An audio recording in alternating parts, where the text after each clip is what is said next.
What's going on, guys? Just wanted to make a quick video about the difference between a plastisol heat transfer and regular screen printing method, right? And so a lot of people in the comments, I'm assuming, right, because of the questions they ask, that the quality is a little bit different, or it feels rough, or it doesn't feel right, or it feels fake if you do it, through the heat press and all of that. And so I just wanted to pretty much talk about that in this video. And what I want to tell you guys is this: especially if you haven't done it before, we assume that the quality is going to be different, or we assume that the customer's not going to like it because it's heat press and all that. And that is further from the truth, because first of all, the customer doesn't know how you're going to make the shirts. They just don't know, right? And second of all, if you do it correctly, like this feels amazing, right? This feels as if it was screen printed the other method. And so it's the same. You have to think about it. Plastisol heat transfer is the same ink, as a regular screen printing method. It's just this was screen printed on a transfer.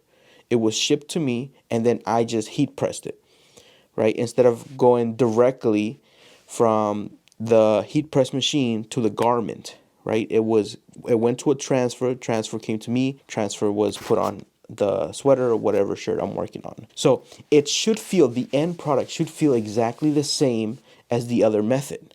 It feels the same. And so now, HTV, if you're doing regular heat transfer, vinyl transfer, the least expensive ones do feel a little rough. Like they don't feel right. The more expensive ones, they actually feel great. But that's different, right? Because this is, again, it comes back to the ink that they use to make this transfer is Plastisol. That's the same ink what they use in regular screen printing. So what I want to do is I want to take you guys to the back. I'll make a quick shirt for you guys and pretty much just show you guys, and hopefully it will encourage you guys more to get started. And let's go to the back.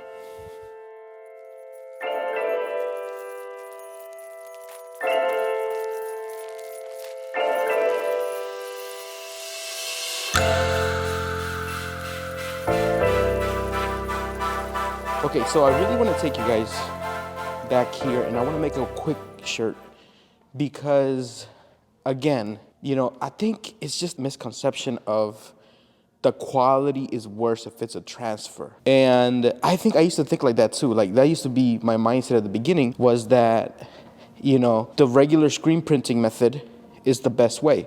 So let me just show you real quick. So this right here, this was printed the regular way, right? This is the regular way. So it feels nice. It feels good, right? So here's the thing. When you do Plastisol heat transfer the right way, it should feel like that. Like the customer, first of all, customers never know how you make the shirt unless they ask or they're curious or whatever. Like they never come in and say, hey, I'm looking for some shirts. Do you guys do Plastisol heat transfer, or do you guys actually, like most of them, they don't know that. And so the reason I tell you that is because don't have a fear that if you say, well, I'm using a heat press, I don't want shirts no more. Like that has never occurred to us. Now, when people come to us and say, do you do embroidery and all that, different things, we say no. We stamp, or we, in Spanish we say hacemos un estampado, or we heat press things, like if they ask, right? But other than that, we don't really disclose how we do it, because if you do it right, it should be the same as if you did it screen printed the other way, because it's the same ink, it's the same material. So let me show you guys. Let me make one shirt real quick so you guys can see.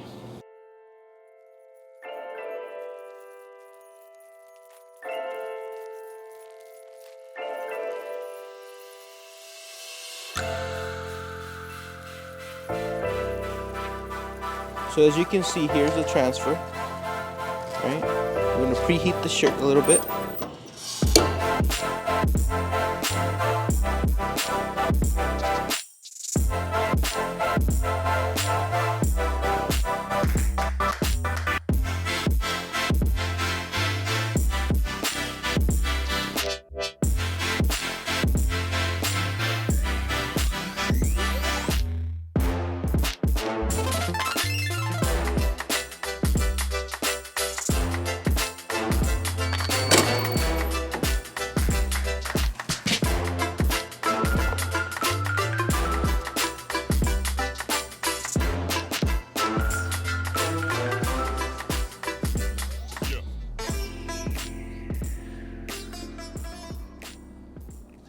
So this is what I'm trying to say to you guys. This should feel as if it was made like a regular screen printing. This is not a rough material. Like once this is done correctly, it feels like it's part of the shirt, right? It feels like it's part of the shirt. So there you go. So pretty much the people that come and pick up that shirt won't know the difference how we made the shirt, as long as the quality is good, right? And so another question people always ask, well, how long would it last? Would it last only 2 washes or 3 washes? Like I've had over a year with Plasticel heat transfer shirts that I've done over a year ago, and then they start to crack, right?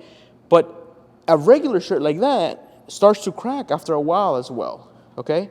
So don't think because you're doing Plasticel heat transfer is less quality or is worse than doing it the regular way, right? And so, keep that in mind. So hopefully this video made sense. I hope this video was helpful, and it just gives you a little bit more confidence on really promoting your service, really getting your shirts out there, because again, if you do it right, it should be the same quality. Why do I keep saying if you're doing it right? Because if you don't have the right temperature, if you you don't preheat it and stuff like that, or you heat it too much, it could start cracking, okay? So just keep that in mind. But either way, it should be the same feel. It should be the same quality. It's just 2 different processes that you've gone through.